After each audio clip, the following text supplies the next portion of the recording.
Poder sentar. Poderia ter dito, né? Amém. Que lindo, terminamos a ceia. Agora nós vamos ter nosso momento de palavra. E nós estamos iniciando o mês de outubro com a nova série. Nós estamos no mês que a tradição cristã chama de o mês da reforma.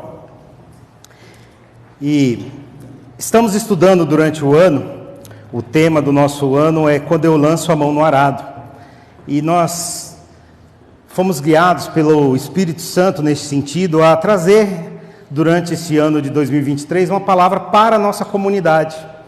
E é sempre muito desafiador quando a gente prega, aos crentes. Alguns amigos teólogos têm discutido sobre essa questão da reevangelização.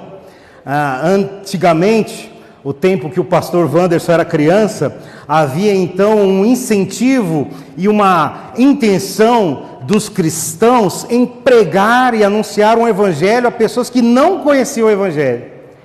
Então, irmão Marco, a gente pregava para quem nunca tinha ouvido falar de Jesus, pessoas que não conheciam muito bem a Trindade, e pregávamos sobre a esperança do céu e a glória vindoura. E com o tempo esse discurso, pela misericórdia do Senhor, ele foi, de alguma maneira, realmente alcançando vários lugares. Porém, a gente entende que esses discursos começaram de alguma maneira a sofrer alguns desvios, algumas percas. É mais ou menos como se fosse um telefone sem fio. Vocês já brincaram disso, telefone sem fio? Já, né? E é engraçado, curioso, porque a mensagem ela surge pura, né? Então, se eu chegar aqui no Jacques e falar assim, esse telefone é preto. E aí ele começa a dizer, e daqui a pouco, no final aqui, vamos supor que passe por toda a igreja, o último vai dizer alguma coisa, talvez que não tenha nem nada a ver.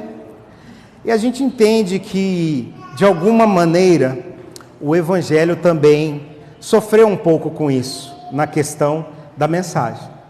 Então a gente está pregando, quando eu lanço a mão no arado, ensinando a nossa comunidade de fé, e você que nos visita é bem-vindo a aprender também, o que é pôr a mão no arado? O que é você trabalhar para Deus?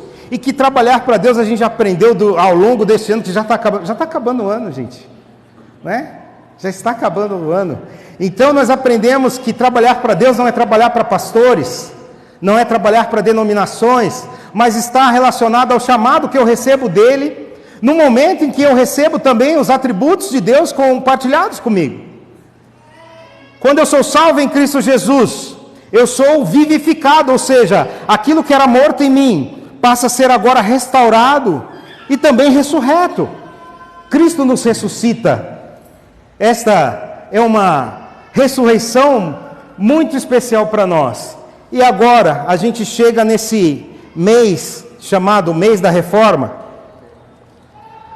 onde a grande questão da reforma não é exaltar homens, que é outro erro que pode existir. Não é exaltar a reforma no sentido de sacralizá-la, de torná-la sagrada, mas é no sentido que isso é a verdade para qualquer cristão, A reforma que a gente sempre acredita é uma reforma constante, onde nós vamos reformar e continuar reformando. Por isso esse mês nós estaremos estudando como crentes no Senhor Jesus. Eu reformo o que é preciso. Eu não sei quantos aqui moram em uma casa própria, em um apartamento próprio, mas mesmo que você more de aluguel, de vez em quando, não é o desejo do nosso coração, mas as coisas quebram, sim ou não? Quem estava tomando banho aqui já queimou a resistência do chuveiro. Coisa boa, né? Você está ali, às vezes, 11 horas da noite, foi tomar o banho, já trabalhou, já fez... Aí ligou o danado, Por isso que já tem gente que mora aí num apartamento de gás, tem às vezes um privilégio, mas às vezes o gás também dá um problema e fica frio do mesmo jeito. Queimou a resistência. E agora? O que a gente faz? Não tem jeito, irmão. Claro que primeiro você vai tomar um banho frio, né? Não vai ter jeito, ou o famoso banho de canequinha, né? Depois de um tempo. Mas o que você vai fazer com o chuveiro que a resistência queimou? Ei, irmão Klebers, o que faz com o chuveiro que a resistência queimou? Troca-se a resistência, né? Ou compra outro também, né? Reforma, emenda, misericórdia. Emenda a resistência. Outro dia eu vi o cara ensinando, você falou agora, ensinando como consertar acho que é uma lâmpadazinha de LED. E aí eu gosto eu não sei vocês, mas eu peguei um costume aí que eu não quero indicar isso como uma proforma para vocês. Mas eu não gosto das postagens só. Eu gosto de ler os comentários, né? Peguei esse vício de Instagram aí e gosto de ler as postagens. E o cara estava falando assim, tudo isso por causa de R$ 2,50. Né? Eu acho que era preço da lâmpada, ou seja, o cara tirando, raspando, passando uma coisa, R$ 2,50, meu irmão, né? Não paga nem o bombril que você gastou aí, enfim. Mas tudo isso é para que a gente vá para o texto sagrado agora com consciência que eu reformo o que é preciso. Às vezes nós temos uma tendência de cuidar mais das coisas do que das pessoas, isso é um fato. E às vezes nós cuidamos tanto de pessoas e nos esquecemos de cuidar de nós mesmos. A minha palavra para os irmãos nesta noite, que o Espírito Santo nos levará a reconhecer, é isso. É preciso reformar coisas em você. Não existe ninguém neste templo que não precisa reformar alguma coisa.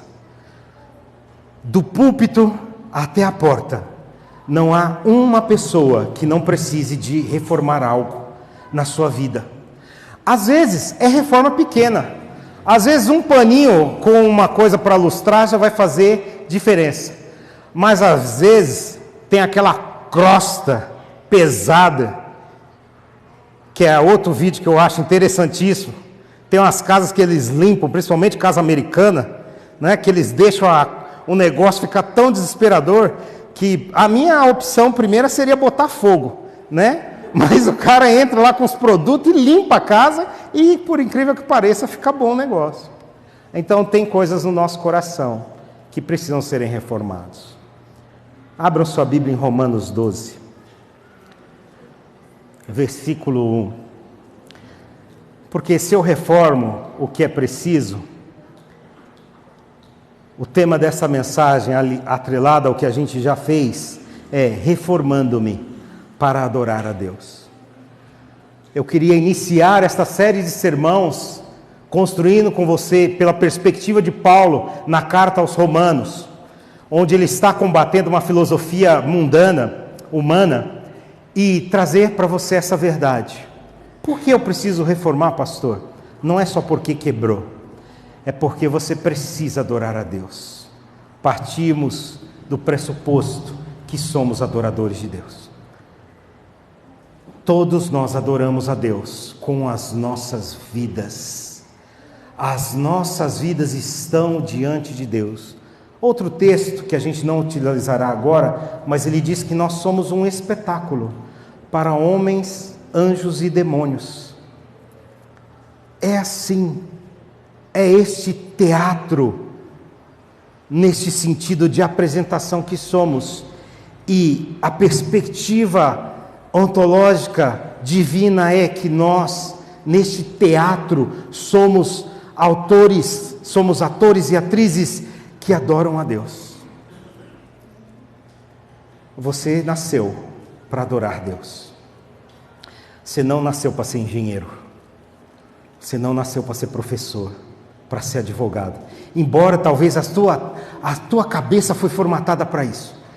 Talvez a sua família falou assim, olha, o sonho do seu pai era que você fosse médico. E aí às vezes você se tornou borracheiro e coloca lá o nome, médico dos pneus, para dar uma paliativa, né? Médico das panelas. Tudo bem, você é um doutor agora, doutor das panelas, né? Médico não, médico é ruim, né? Doutor das panelas, doutor dos pneus. Mas não é isso que Deus desejou para nós. Deus desejou que eu e você fôssemos o quê? Adoradores. E eu queria ler o texto e depois orar com vocês, e dizia assim, eu estou lendo na NVT, se você está num celular, você pode me acompanhar nessa versão, mas na sua versão também vai servir da mesma maneira, se você estiver acompanhando em uma Bíblia física. E ele diz assim: portanto, irmãos, suplico-lhes que entreguem seu corpo a Deus, por causa de tudo que Ele fez por vocês.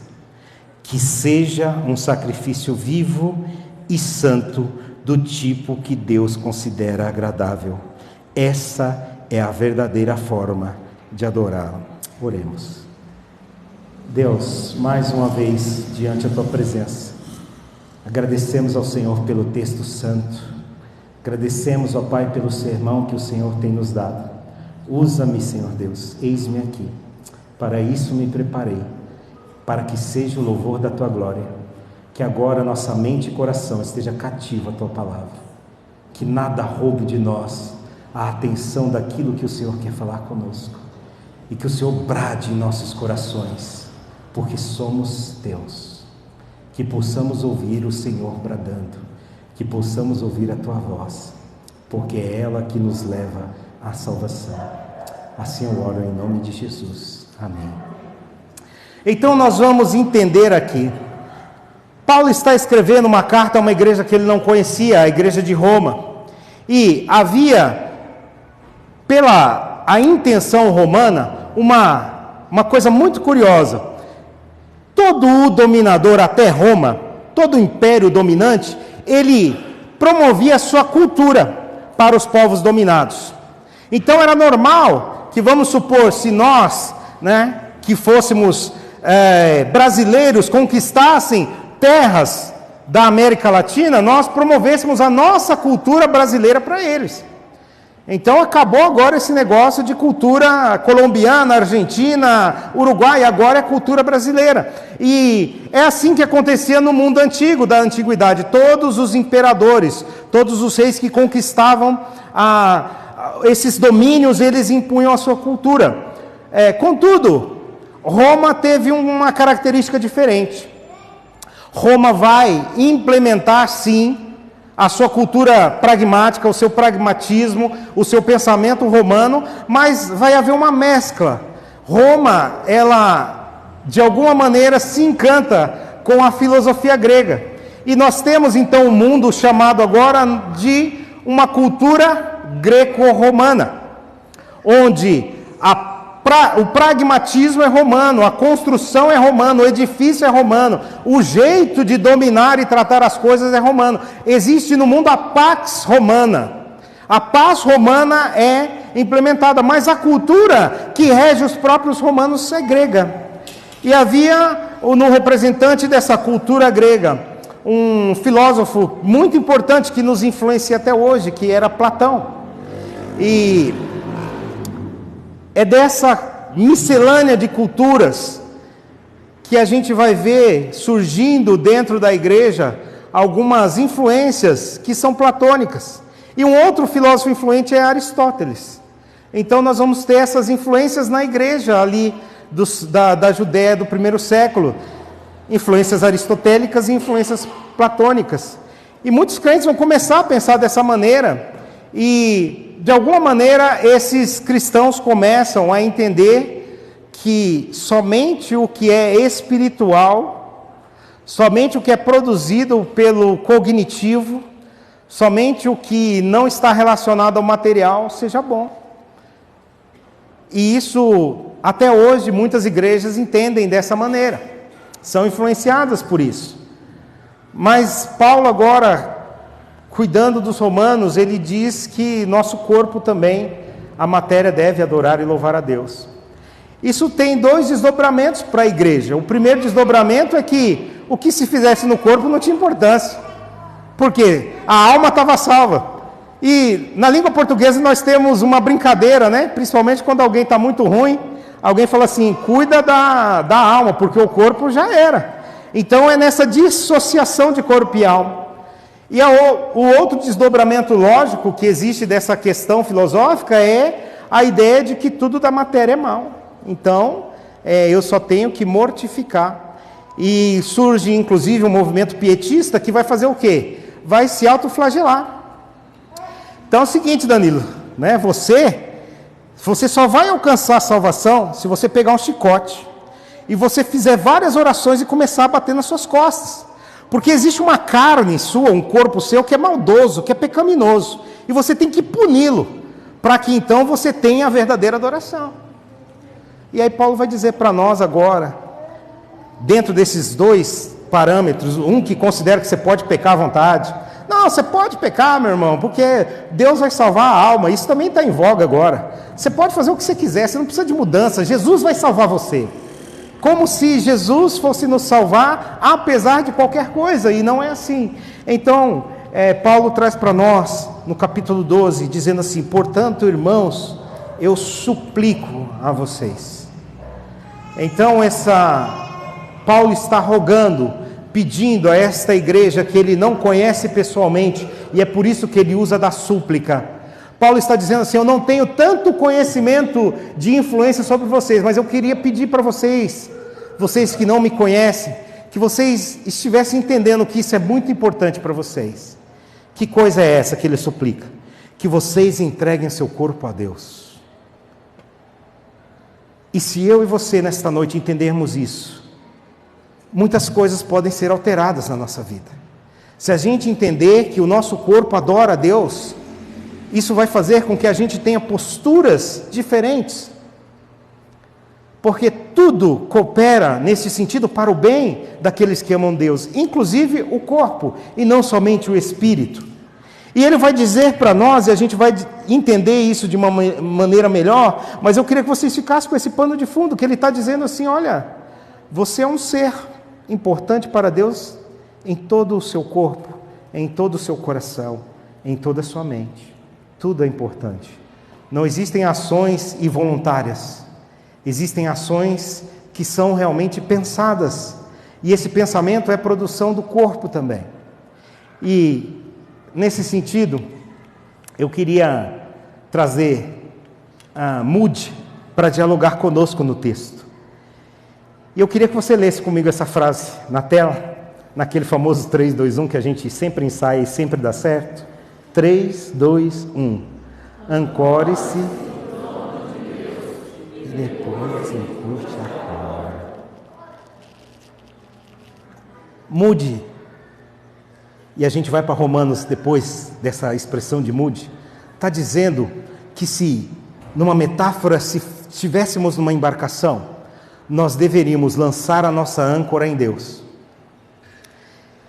E quando a gente lançar a nossa âncora em Deus, somente em Deus, a gente deveria fazer o quê? Ir encurtando a corda. Ou seja, ir se aproximando do lugar de segurança. Neste sentido, é a adoração que Paulo está propondo para nós. Como eu vou chegar mais próximo de Deus? Eu vou chegar mais próximo de Deus em todas as instâncias, inclusive consagrando o meu corpo a Deus. E o primeiro ponto ele diz: apresentem seus corpos a Deus. E aqui já começa um primeiro desafio de como assim, pastor? Então, tem uma história que vai fazer você entender o que é isso. Quando você adora a Deus, você deve adorar a Deus com o seu corpo. Como assim? Isso significa que as funcionalidades, aquilo que você tem capacidade corporal de fazer, você deve fazer para Deus em adoração. É mais ou menos assim: se você tem condições de trabalhar na obra do Senhor caminhando, caminhe. Se a sua condição é transportando algo, transporte. Eu estou trazendo você agora para uma adoração mais física e visceral, onde você não simplesmente levanta a sua mão para adorar, mas levanta a sua mão para ajudar. Certa vez, uma tribo indígena, um missionário contava isso na década de 80, eles fizeram, e talvez muitos de vocês conheçam essa história, eles fizeram uma celebração por causa da salvação que Deus estava dando. Então eles diziam assim: olha, nós vamos fazer um culto de agradecimento a Deus. Preste atenção, porque isso é importante para você e é isso que a gente faz aqui. A gente vai fazer um culto para agradecer a Deus. E era costume da tribo indígena trazer o quê? Presentes. Então, para agradecer a Deus, vamos imaginar que a gente fizesse aqui uma simulação e falasse assim: olha, todo mundo vai trazer um presente agora, e depositar aqui no altar, agradecendo a Deus. E aí muitos índios começaram a fazer aquelas que tinham habilidades, começaram a fazer aqueles cocares, aquelas miçangas, aquelas coisas bonitas. E aí eles começaram a trazer aquilo em representatividade ao que Deus, ou seja, o que você sabe fazer que você pode apresentar para Deus. Era essa a ideia. E aí tinha um indígena que ele, por acaso, não tinha muita habilidade manual. Talvez era igual o pastor Wanderson, que risca torto com a régua, né? Ele não tinha essa habilidade. E aí ele teve uma ideia. Ele pediu para que uma desses índios que tinham habilidade fazer um cesto para ele. E fizesse um cesto bem grande, que ele ia levar uma coisa. E isso chamou a atenção da tribo, porque ele fez um cesto desse tamanho, irmãos. E aí quando ele chegou lá, e todos os índios, ele ficou por último, e eles entregaram esses cocares, essas miçangas, esses colares, e cada índio fazendo, e tinha indígenas que faziam bebidas, e trouxeram bebidas, e outros comidas, e todos trouxeram aqueles seus dons. E no final, esse indígena chega e ele se apresenta com o cesto missionário. O missionário fala: que bonito esse cesto, você que fez esse cesto? Ele fala: não, esse cesto não fui eu que fiz. Ele falou: e o que você vai dar de presente? E aí ele destampa o cesto, entra dentro do cesto e fala: eu estou dando a mim mesmo. Eu não sei fazer um colar, mas eu me entrego para a obra. Talvez você não sabe cantar, talvez você não toca um instrumento, talvez você seja ruim de interpretação textual, talvez você não tenha muitas habilidades, mas mesmo assim, nada pode impedir você de fazer a obra, porque você recebeu um corpo. E o que Paulo está dizendo para nós aqui: quando eu lanço a mão no arado, eu reformo a mim mesmo, e essa reforma começa com que eu possa entregar para Deus, e todo mundo pode entregar o seu corpo para Deus. Eu não quero trazer um sermão para você que vai dizer que você tem que não ser imoral, que você tem que ser santo. Isso é parte da disciplina bíblica. Eu não vou usar Romanos com vocês para dizer que o corpo consagrado a Deus deve ser um corpo sem imoralidade, sem pecado, porque isso já faz parte do recorte da santidade e do desenvolvimento da salvação e santificação que cada um tem que fazer. Mas eu quero trazer para você esse recorte nesse texto de hoje. Apresente o seu corpo a Deus. Pense que Deus precisa que você agradeça a Ele, e você vai agradecer com o que você tem. Talvez você tenha habilidade manual, faça da sua habilidade manual um presente para Deus. Talvez você tenha resistência física, faça da resistência física um presente para Deus. Talvez você tenha recebido uma mente privilegiada que vai construir coisas, que vai resolver problemas. Entregue e solucione problemas da igreja para Deus. Mas se ainda assim você não tiver nada, seja um corpo presente na obra. Diga: estou aqui, seja para lavar, seja para passar, seja para limpar. Aonde estiver uma mão estendida necessitada, eu serei a mão estendida para socorrê-la. É nesse pragmatismo que eu entendo que Paulo está dizendo: portanto, irmãos, suplico-lhes que entreguem seu corpo a Deus, por causa de tudo que Ele fez por vocês. Pastor, mas o problema não é a imoralidade? Também. E sabe, eu vou te dizer aqui uma coisa que é verdadeira, e esse é um conselho pastoral. Sabe por quê? Usando até uma experiência bíblica, sabe por que às vezes a gente pode cair e ceder à imoralidade? Sabe por quê, irmão? Sabe por que às vezes vai ter adultério? Sabe por que às vezes vai ter fornicação? É porque você não entregou seu corpo para Deus e não está trabalhando. Você está no ócio, você está fazendo nada. Porque aquele que está trabalhando, aquele que está envolvido, aquele que está fazendo, ele dificilmente terá tempo para desperdiçar com coisas mundanas. Agora, se eu, enquanto pastor dessa igreja, sentar-me na cadeira e ficar satisfeito com a minha vida cristã, possivelmente eu serei tentado, aonde? No meu corpo, para trazer escândalos. Mas enquanto eu estiver fazendo a obra de maneira legítima, doando o meu tempo, doando o meu cognitivo, doando as minhas coisas, eu não estarei envolvido em futilidades. Enquanto Davi batalhava, girando fundas e enfrentando gigantes, ele era um homem santo. Quando ele parou no palácio e falou: agora está beleza, agora eu tenho soldados que batalham por mim. Aí diz o texto bíblico, que ele ia, preste atenção, ele ia no terraço do palácio, que dava visão para onde as mulheres tomavam banho. Não foi por acaso, não foi algo casual. O terraço dava a vista no lugar em que as mulheres se banhavam. Quem construiu o palácio? Quem fez essa obra arquitetônica? Está entendendo? E aí diz que Davi, não é o nosso texto, mas ele manda chamar Batseba, e as traduções às vezes são efêmeras nesse sentido. Ele não manda chamar como quem convida: ó, você não quer passar aqui não? Ele mandou chamar como um rei: vai lá e traz ela para cá. Não houve opções para ela. E por que Davi fez isso? Tinha guerra em Israel, sim ou não? Sim. Onde Davi deveria estar? Na guerra. Sabe por que eu e você vamos pecar, irmãos? É porque a gente parou de fazer a obra e está em casa assistindo novela e comendo pipoca. Aí a gente começa a fofocar. Aí a gente começa a falar mal. Aí a gente começa a murmurar. Aí a gente começa a pensar besteira. Mas se eu e você começarmos a pôr a mão no arado e consagrar o nosso corpo para Deus, aí também a imoralidade será fácil. Porque talvez a gente quer trazer essa questão da santidade, talvez a gente quer trabalhar a santidade, e é uma leitura possível e muito comum do texto de Romanos 12, mas eu queria dizer a você, que se você entregar o seu corpo para Deus, o seu corpo não pertence mais a você, e tudo que você fizer deve ser para Deus. Então você vai trabalhando para Deus. Não importa se no escritório, não importa se no comércio, não importa se na indústria, você vai trabalhar servindo a Deus.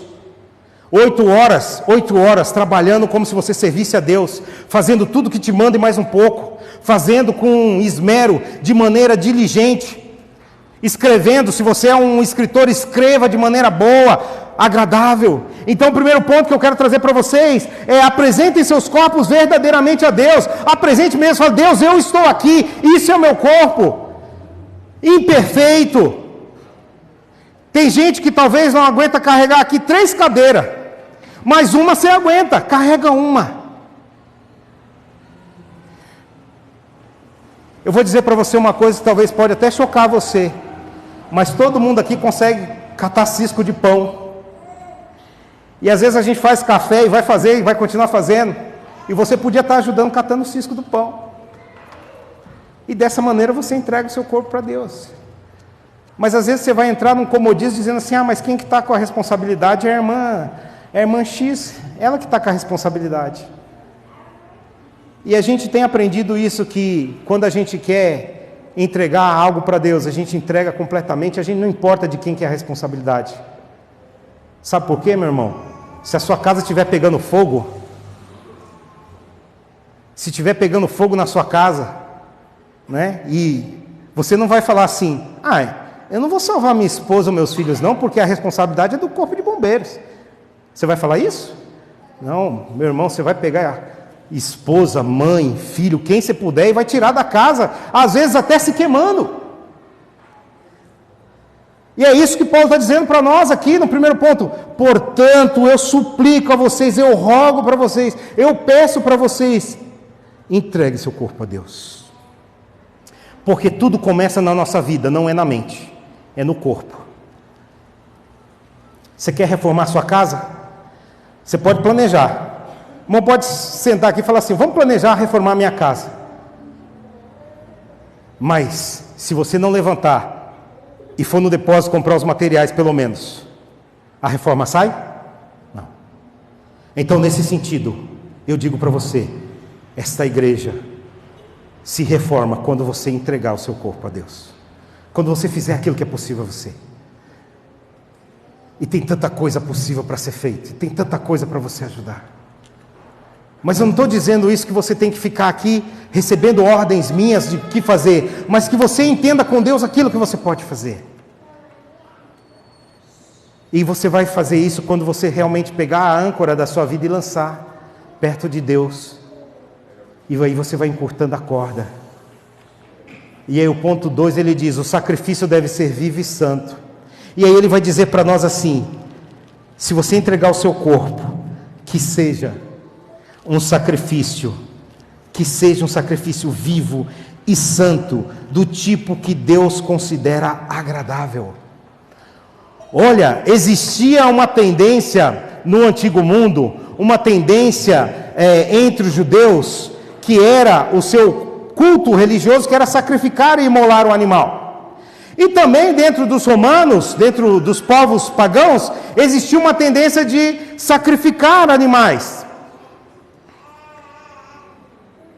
E como eu disse para vocês, havia um pensamento chamado pietista, um pensamento de flagelo, onde eu tenho que mortificar, onde eu tenho que talvez andar de joelhos grandes distâncias para mostrar que eu amo a Deus. E Paulo está dizendo para eles o seguinte, olha, se você entregar seu corpo para Deus, que seja um sacrifício vivo. Não faça nada que vai te dar mortandade, não faça nada que vai corroborar com morte, mas faça coisas que vai corroborar com vidas. Ajude as pessoas de maneira viva, e seja isso de maneira assim santa e separada para Deus. Porque quando você trabalhar para Deus, entregar sua vida para Deus, então isso se torna santo. Quantos de nós aqui não gostariam às vezes de receber uma ajuda de vez em quando? De quem que vai vir essa ajuda, irmãos? Se você está com dificuldade, e você não tiver condição de que nós, enquanto irmãos, ajudemos a vocês, mas também que você ajude os seus irmãos, então o que a gente está fazendo aqui? E eu não estou falando de dificuldade só física, não. Se um irmão da nossa igreja for fazer uma mudança, e a gente não conseguir homens e mulheres para ajudar nessa mudança, então às vezes eu escuto, até alguns irmãos dizem com propriedade, pastor, são poucas pessoas que ajudam. Sim, mas nem por isso a gente vai fechar a obra. O que a gente tem que fazer é orar e trabalhar para que esses outros se engajem. E eu não posso ficar convidando você toda hora, meu irmão, para você vir trabalhar na igreja. Sabe? Abrir uma conta lá no telégrafo e ficar mandando, sabe, convocação, igual tribunal, né? Mandando aqueles, como é que chama? Telegrama? Cadê o Ari? Mandando telegrama, né? Vocês lembram do telegrama? Alguém já recebeu telegrama? Geralmente se você recebe telegrama, o negócio não é bom, não. Então tem gente aqui, talvez, que está pensando assim, que para ele fazer a obra, o pastor tem que pegar aqui e fazer uma lista de distribuição e ficar mandando telegrama para você. Não, irmão. O máximo que eu sou é aquela biruta do aeroporto, sabe? Eu posso indicar para você onde o vento está soprando. Mas às vezes você vai ver, você já viram a biruta de aeroporto? Né? Aquele paninho. Então, o pastor às vezes é a biruta do aeroporto só. Onde está o vento, pastor? Está para esse lado. Mas se você não quiser ligar os motores e decolar, não vai.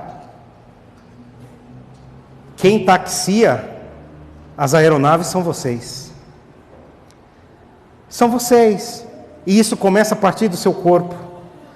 Porque talvez a gente fazer um sermão muito cognitivo, seria muito empolgante, muito vibrante, mas eu quero dizer que é isso. Braço cruzado não faz obra, perna cruzada não faz nada. Idealista, nossa, como a gente tem idealista na igreja? Ah, seria tão bom, seria. E seria, é o verbo ser, né? E uma conjugação de possibilidade, que de repente não acontece. Você sabe que os melhores projetos que já fizeram na humanidade, onde eles estão? Na gaveta. Porque o perfeito é inimigo do bom. Os bons projetos são os que funcionam. Os projetos perfeitos geralmente não... Né? Eu gosto muito de período de eleição que fala assim, não, nós temos um projeto aqui que vai mudar, um plano econômico que vai mudar a realidade. Não vai, isso aí não vai sair não. Porque o que sai é o bom. não é o perfeito. O perfeito geralmente fica na gaveta, fica no drive. Sabe por que o perfeito fica no drive? Porque geralmente o perfeito, ele precisaria de pessoas perfeitas para fazer. Pessoas muito abnegadas. E às vezes até quem cognitivamente idealizou o projeto perfeito, ele não quer se envolver e se engajar. Por isso o sacrifício deve ser de que maneira? Vivo. Quem que vai se sacrificar, irmãos? Pastor, mas a gente começou a reforma falando sobre isso. Exatamente. Porque eu não posso falar para vocês sobre reforma bíblica, sobre reformar a casa de vocês, o coração de vocês, se vocês não estão dispostos nem a levantar mais cedo para ler a Bíblia. Se você não faz culto doméstico com a sua família, se você não faz nada, nada irá acontecer. Existe uma lei na física chamada, que é o conceito da inércia. Ou seja, o objeto fica aqui para sempre.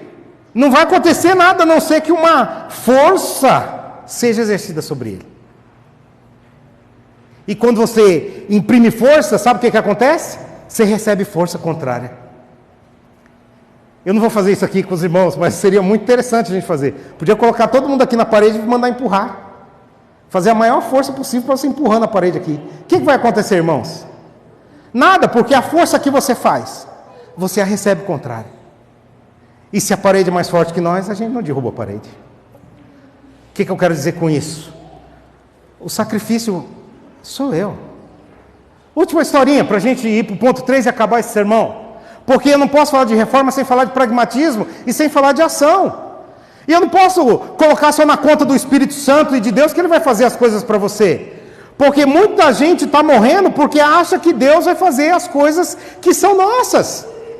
E uma vez houve uma agência missionária que convocou os missionários para trabalhar. E esses missionários eram lá no reino animal, sabe? Era na fazendinha lá do Cocoricó. E aí eles falaram, vamos então fazer a obra? Vamos. E cada um tinha que apresentar ali um trabalho, um projeto. Sabe esses projetos que a gente gosta de fazer? Ou a característica do projeto, você que trabalha com isso, ele tem começo, meio e fim, né? Então tem que começar, tem que ter uma bagunça lá, dá tudo errado, refazer, mas depois tem que terminar. Então isso é um projeto. E aí, o porco chegou, vocês conhecem o porquinho? Né? Aquele leitãozinho, né? Baby, o porquinho, né? O leitãozinho chegou para a galinha, né? E eles estavam, vamos fazer um projeto junto? Vamos! Né? E o leitão e a galinha falaram, vamos fazer um projeto então. E aí a galinha pegou e falou assim, já sei, porque a galinha era idealista, né? A galinha sempre ela, né, vai ter uma mente ali mais privilegiada, né, que o porquinho. E ela pegou e falou assim, já sei, o nosso projeto será ovos e bacon para os nossos donos. Aí o porquinho olhou assim, que legal, vamos fazer ovos e bacon? Vamos. Ficou decidido, qual que era o projeto? O projeto lá foi lá, colocaram, né, colocou numa tabulação, escolheu a fonte, escolheu a melhor, né, caligrafia e colocou lá. Colocou até os centímetros que ia, né? A variação do centímetro, etc. E está lá o projeto. Né? Ovos com bacon. Aí chegou o dia de fazer o projeto, porque cognitivamente todo projeto funciona. Né? Se eu quiser colocar aqui uma cascata de água, o projeto vai ter um projeto. E aí chegou nessa hora e ele falou assim... Aí chegaram aquele brainstorm, né? A famosa reunião de brainstorm. E aí ele falou, porquinho todo animado, nós temos um projeto, ovos com bacon, ovos com bacon. E ele chegou e falou assim, e aí? E agora? Como é que é? Então, a galinha falou, então vamos dividir aqui. Cada um tem uma parte para fazer. Eu tenho uma parte, você. Aí a galinha pegou e falou assim, tá, qual que é a sua parte? Ela falou, eu entro com os ovos. Aí ele falou, e eu? Com bacon. O que é o bacon, irmão? É a barriguinha do porquinho que ele vai cortar ali, desidratar. E ele ia viver sem a barriga? O sacrifício deve ser vivo e santo, irmãos. Nós devemos fazer uma obra que é possível para nós. Não venham com ideias, irmãos, que não vão ser possíveis. Não adianta a gente falar assim, vamos evangelizar o Brasil. Isso, irmãos, acaba sendo uma falácia. O que a gente pode evangelizar é o nosso amigo, é o nosso vizinho, é o nosso parente. Mas se você não consegue trazer nem seus parentes para dentro da igreja, como que a gente vai evangelizar as outras pessoas? E aí, nesse sentido, tem muita gente que às vezes E aí eu vou colocar do meu lado também, né? Para não dizer que eu só fico falando, né? E aí tem muito pastor que às vezes ele quer ser a mente da galinha. E quer que os irmãos sejam o porquinho, né? E não dá. O projeto não vai funcionar. Eu não posso prover um projeto para vocês que você vai ter que perder sua vida. E agora a gente faz o contrário. Você não pode ter projetos na igreja que o pastor vai ter que fazer e... Você está entendendo? Então, eu trago Romanos 12, 1, e vou para o último ponto, dizendo isso. O sacrifício deve ser vivo. A gente não precisa se sacrificar para a gente se matar aqui e fazer as coisas, mas a gente tem que ter um pouco de sacrifício. Tem um dia no domingo que você vai ter que acordar mais cedo. Tem um dia que você vai ter que gastar mais dinheiro. Tem um dia que você vai ter que fazer a torta. Tem um dia que você vai ter que comprar a torta porque você não sabe fazer. Mas é assim que você vai fazendo. Porque se você for de maneira muito egoísta, nada vai acontecer. Então eu não quero propor aqui um projeto de ovos com bacon, onde você é o porquinho.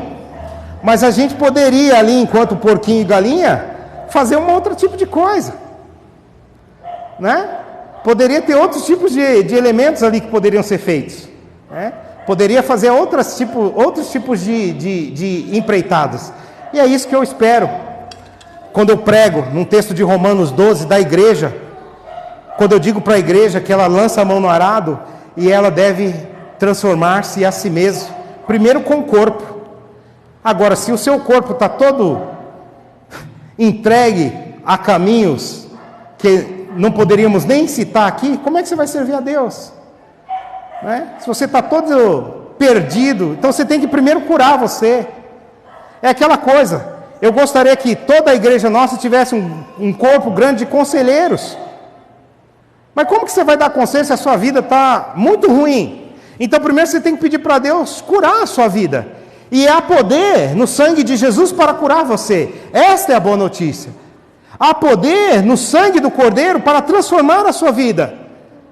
Para transformar você de pessoas arrogantes e medíocres em pessoas que sejam o quê? Empáticas, humildes e producentes. E é isso que Deus diz para nós. Por quê? Porque o ponto 3 diz: a verdadeira forma de adorá-lo é esta. Não existe adoração de outra maneira, irmãos. A verdadeira forma é essa. Ele está dizendo aqui, olha, se você que seja um sacrifício vivo e santo do tipo que Deus considera agradável. Essa é a verdadeira forma de adorá-lo. Como que eu adoro a Deus? Consagrando o meu corpo, fazendo as coisas para Deus. Se você se entrega totalmente a instituições, a desejos, a desígnios que não são aquilo que Deus deseja, você não está servindo ao Senhor.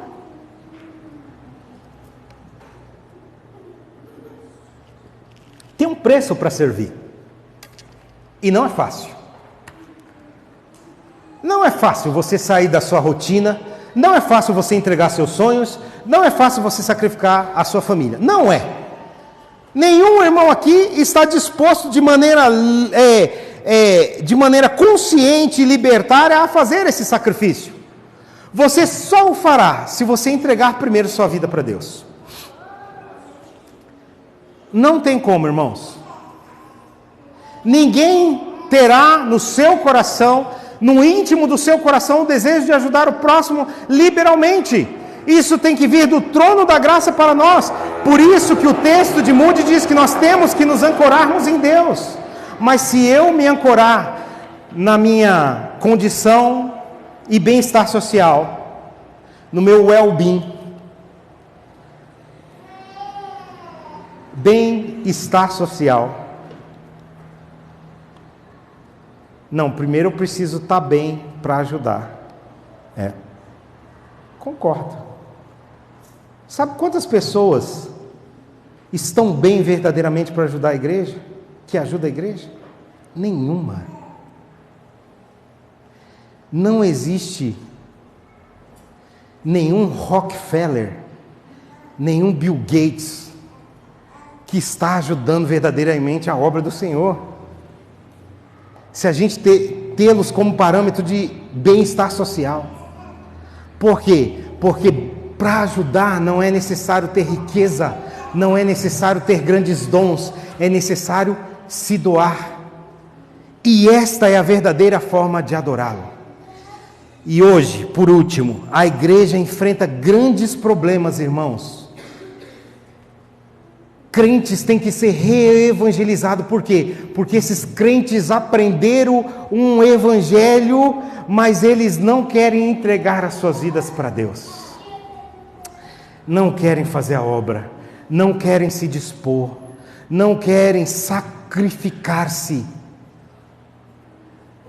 E o sacrifício é esse, é deixar de fazer algumas coisas sim, para que o outro tenha um bem.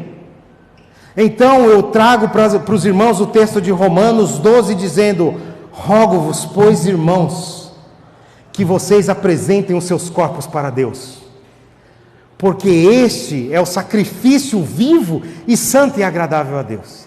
E esta é a única forma de adorá-lo. O restante é o quê? Maquiagem, flores. Você pode ser o maior cantor desta igreja, levantar os braços ao céu, né, de maneira até a vencer o seu Rexona. Mas se você sair ali daquela porta e você não estiver disposto a fazer algo por alguém, você é uma fraude. Se você não tiver a capacidade humana, pelo menos, de perceber a maneira de ajudar, mínima, você é uma fraude como cristão. E hoje a gente vê o quê? Fraudes e fraudes e fraudes em todas as instâncias ministeriais. E a nossa oração deve ser essa: eu como pastor tenho que orar: Deus, me ajude a não ser uma fraude ministerial, a não ser um pastor de púlpito e não um pastor de pessoas.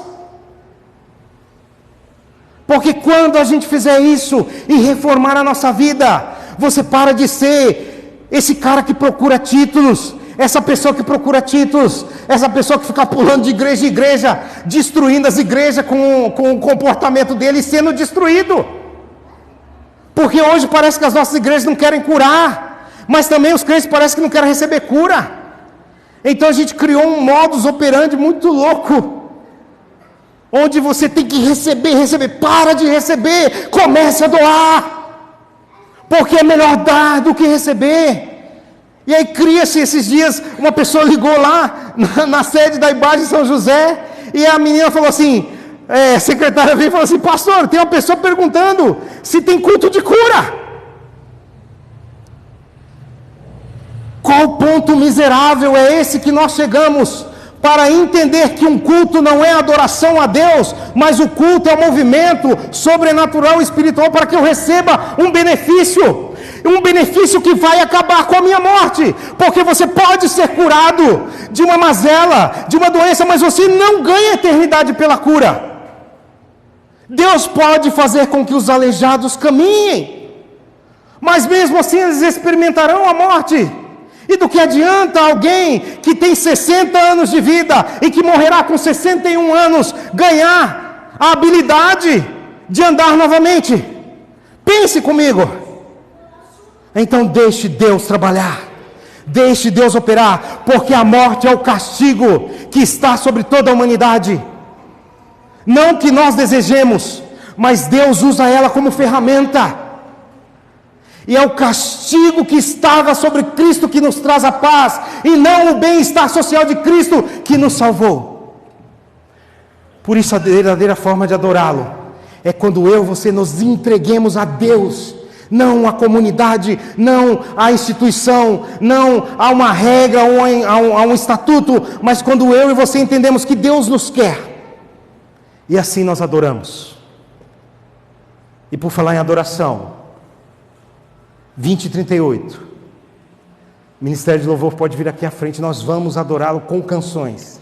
Mas eu não queria que você cantasse aqui sem que você levasse para si esta ideia de que você deve adorar a Deus com o seu corpo, com a sua mente, com o fruto do seu trabalho, com as suas experiências de vida. Existem pessoas precisando de vocês, irmãos. Existem pessoas precisando ser acolhidas.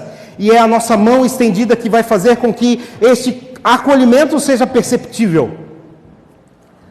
Pastor, mas eu nem sou membro da igreja. Não importa. Mas se você quer morar no céu, não seja superior ao seu mestre. Seja um discípulo e faça como ele. Entregue a sua vida ao Senhor.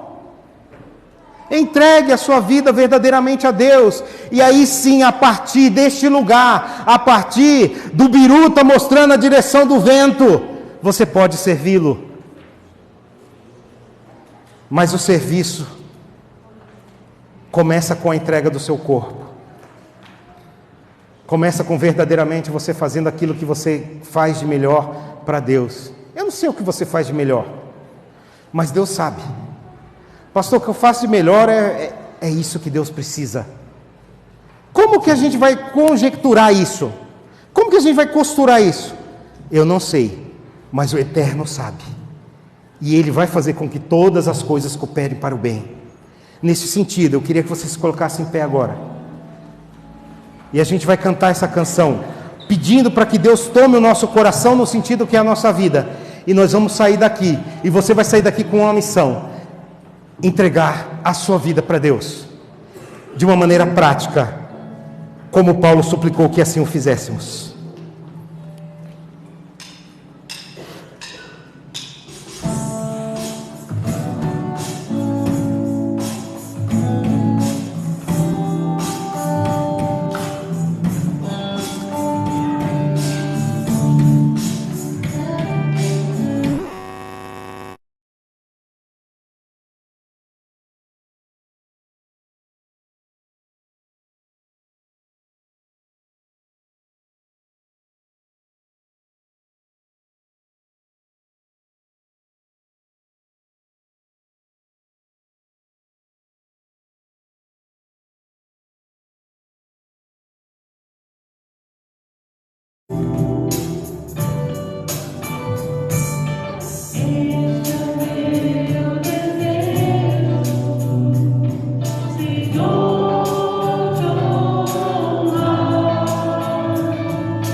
Diga assim: Deus Pai,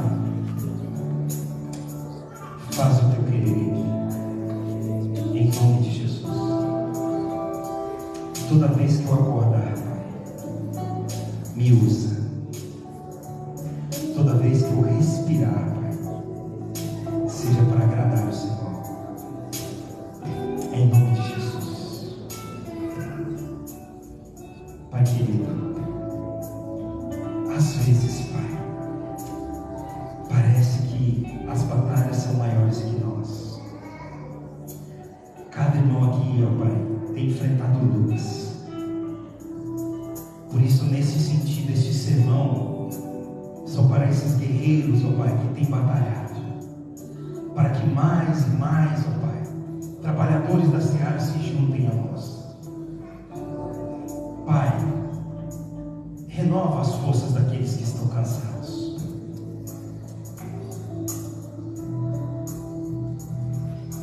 O Senhor não nos chamou para um caminho de fama. Muitas vezes somos atribulados, Pai, mas o Senhor tem nos garantido a vitória. E não uma vitória simples, mas o Senhor tem nos feito mais do que vencedores. Por isso eu quero pedir agora, juntamente com os meus irmãos aqui, admitimos diante do Senhor a nossa fraqueza. Admitimos, Senhor Deus, muitas vezes a nossa preguiça, muitas vezes a nossa falta de sacrifício. Mas pedimos que o Senhor, mais uma vez, nos dê a oportunidade de mudar as nossas vidas. Pai, que amanhã, quando a gente acordar, Pai, a gente possa ser o Senhor onde a gente for enviado. Talvez o Senhor nos envie a hospitais. Talvez o Senhor nos envie a supermercados. Talvez o Senhor nos envie, ó Pai, a casa de parentes. Talvez na rua, quando a gente for jogar o lixo lá fora, nos dê oportunidades, ó Pai, de servir ao Senhor, de fazermos a Tua obra, porque a igreja cresce no trabalho contínuo e constante, ó Pai, dos comuns. Pai, ninguém aqui é uma superestrela. Ninguém aqui, ó Pai, está interessado em aparecer. Mas nós queremos, ó Pai, ser chamados pelo Senhor de servos bons e fiéis. Nós queremos ser reconhecidos por Ti, pela Tua glória, Pai. Por isso, Deus, nos usa, Pai. Nos usa, Senhor Deus. Pai, que nós possamos converter o coração dos nossos parentes, dos nossos amigos, dos nossos filhos, usando a Tua palavra. Pai, tem famílias aqui, ó Pai, onde os membros ainda não aceitaram o Senhor como único e suficiente Salvador. Pai, eu quero pedir como o Senhor fez comigo, como o Senhor tem me usado, que estas casas sejam salvas pelo testemunho destes irmãos, que o Senhor deu o privilégio aos pais de converter os seus filhos, que o Senhor deu o privilégio aos filhos de converter os seus pais, que o Senhor os use porque é o Teu Espírito e é a Tua palavra. Pai, tire de nós o comodismo, tire de nós, Senhor Deus, este pensamento, ó Pai, humano, que nos faz fazer paz com o inimigo de nossas almas, que faz com que tenhamos, ó Pai, segurança naquilo que é insólito. Deus, que no nosso coração arda o fogo santo do Senhor, que nós possamos, ó Pai, acordar no dia de amanhã diferentes, transformados pelo renovo que o Senhor tem dado no nosso entendimento hoje. Talvez, ó Pai, ainda encontremos no caminho das nossas casas para o nosso descanso alguém que precise de nós.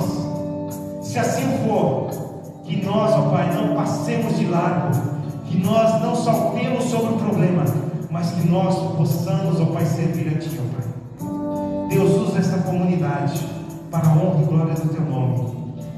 Toma o nosso coração e tudo que é em nós, porque hoje nós oferecemos o nosso corpo em sacrifício vivo, santo e agradável ao Senhor. Recebe, ó Pai, e queima no Teu altar. Assim nós oramos, em nome de Jesus. Que o amor de Deus Pai, que a graça do Senhor Jesus Cristo, que vive e reina para todo sempre, que o conforto e o consolo e as doces comunhões do Espírito Santo sejam derramados sobre todos vocês agora. Que haja paz em Jerusalém e